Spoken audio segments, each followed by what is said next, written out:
നമ്മളിപ്പോൾ അതിരപ്പള്ളിയിലേക്ക് പോവുകയാണ്. അവശനിലയിലായ കാട്ടാനയുടെ ചികിത്സക്കായി മെഡിക്കൽ സംഘം അവിടെ എത്തിയിട്ടുണ്ട്.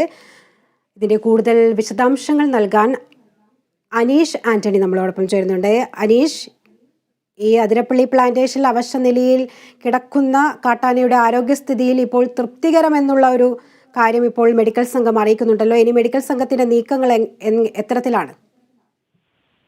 ശ്രുതി, മെഡിക്കൽ സംഘം അല്പം മുമ്പാണ് കോടനാട് നിന്നുള്ള ഡോക്ടർ ബിനോയുടെ നേതൃത്വത്തിലുള്ള മെഡിക്കൽ സംഘം അല്പം മുമ്പാണ് ഈ സ്ഥലത്തെത്തിയത്.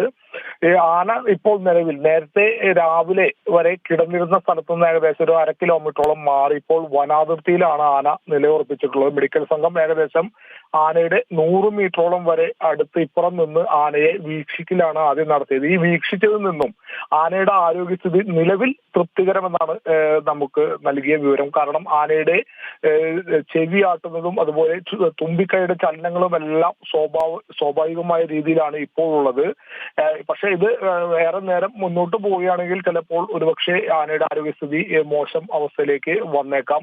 അതുകൊണ്ട് തന്നെ ആനയുടെ ശരീര ഊഷ്മാവ് ഇപ്പോൾ ഉയർന്ന രീതിയിലാണെന്നാണ് ഡോക്ടർമാർ പറയുന്നത്. ഇതിന് ഒരു മറുമരുന്നായി ആനയെ സമീപത്തുള്ള പുഴയുണ്ട്, ചാലക്കുടി പുഴയുണ്ട്. ഈ പുഴയുടെ ഭാഗത്തേക്ക് വനം വകുപ്പ് ഗാർഡുമാർ ചേർന്ന് ആനയെ ഒച്ച വെച്ചും മറ്റും ആ പുഴയിലേക്ക് നീക്കുക എന്നതാണ് ഇപ്പോൾ മെഡിക്കൽ സംഘം ലക്ഷ്യം വെക്കുന്നത്. ആന പുഴയിലെത്തി വെള്ളം കുടിച്ചാൽ ഒരുപക്ഷെ ആനയുടെ ശരീര ഊഷ്മാവ് സാധാരണ നിലയിലേക്ക് എത്തും.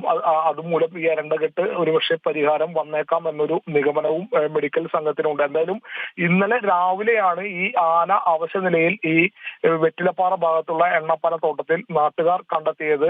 തുടർന്ന് ആദ്യഘട്ടത്തിൽ DFO ഉൾപ്പെടെ വനംവകുപ്പ് ഉദ്യോഗസ്ഥരെ വിവരമറിയിച്ചു. വനംവകുപ്പ് ഉദ്യോഗസ്ഥരെത്തി ആനയെ വീക്ഷിച്ചു. പക്ഷെ ഇന്ന് രാവിലെ വരെ ആന അതേ സ്ഥലത്ത് തന്നെ തുടർന്നു എന്നാണ് നമുക്ക് അറിയാൻ കഴിയുന്നത്. രാവിലെ 7 മണിയോടെയാണ് ആന കിടന്നിരുന്ന സ്ഥലത്തു നിന്നും എണീറ്റ് പതിയെ നടന്ന് ഇപ്പോൾ ഏകദേശം ഒരു 500 മീറ്ററോളം മാറി വനാതിർത്തിയിലെത്തി നിലയുറപ്പിക്കുന്നത്. ആനയ്ക്ക് അരണ്ടകെട്ടാണെന്നാണ് ഒരു പ്രാഥമിക നിഗമനം ഉള്ളത്. എന്തായാലും ആന ഇപ്പോൾ വനാതിർത്തിയിൽ തുടരുകയാണ്. ആനയെ എങ്ങനെയെങ്കിലും താഴെ ഭാഗത്താണ് ഇപ്പോൾ ആന നിലയുറപ്പിച്ച് ഉയർന്ന പ്രദേശത്താണ്. ഇവിടെ നിന്നും താഴെ ഭാഗത്താണ് പുഴ ഒഴുകുന്നത്.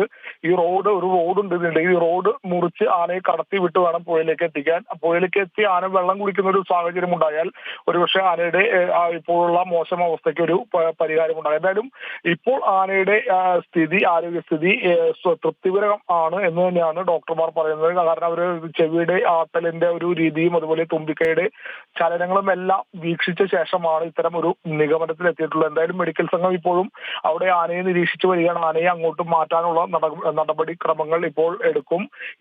ഇതിനു ശേഷം വെള്ളം കുടിച്ചിട്ട് ആനയുടെ അവസ്ഥ എന്താണ്, ആരോഗ്യസ്ഥിതിയിൽ മാറ്റമുണ്ടോ, ഈ അസ്വസ്ഥതയ്ക്ക് മാറ്റമുണ്ടോ എന്നതെല്ലാം ഉൾപ്പെടെ നിരീക്ഷിച്ച ശേഷമാണ് അടുത്ത ഘട്ടത്തിലേക്ക് എന്തായാലും മെഡിക്കൽ സംഘം കടക്കുക.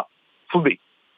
വ്യക്തമാണ്. അതിരപ്പള്ളി പ്ലാന്റേഷനിൽ അവശനിലയിൽ കണ്ടെത്തിയ കാട്ടാനയുടെ ആരോഗ്യസ്ഥിതി ഇപ്പോൾ നിലവിൽ തൃപ്തികരമെന്നാണ് മെഡിക്കൽ സംഘം അറിയിക്കുന്നത്. ആനയെ വെള്ളം കുടിപ്പിക്കാനുള്ള ഒരു ശ്രമമാണ് മെഡിക്കൽ സംഘം ഇപ്പോൾ നടത്തുന്നത്. അതിനായി പുഴയ്ക്കരികിലേക്ക് കൊണ്ടുപോകേണ്ട ഒരു നീക്കമൊക്കെയാണ് ഇപ്പോൾ അവിടെ അതിരപ്പള്ളിയിൽ നടന്നുകൊണ്ടിരിക്കുന്നത്. വിവരങ്ങളാണ് അതിനുശേഷം മാത്രമേ മറ്റ് നീക്കങ്ങളിലേക്ക് കടക്കേണ്ടതുള്ളൂ എന്നാണ് മെഡിക്കൽ സംഘം പറയുന്നത്. വിവരങ്ങളാണ് അനീഷ് ആന്റണി നൽകിയത്.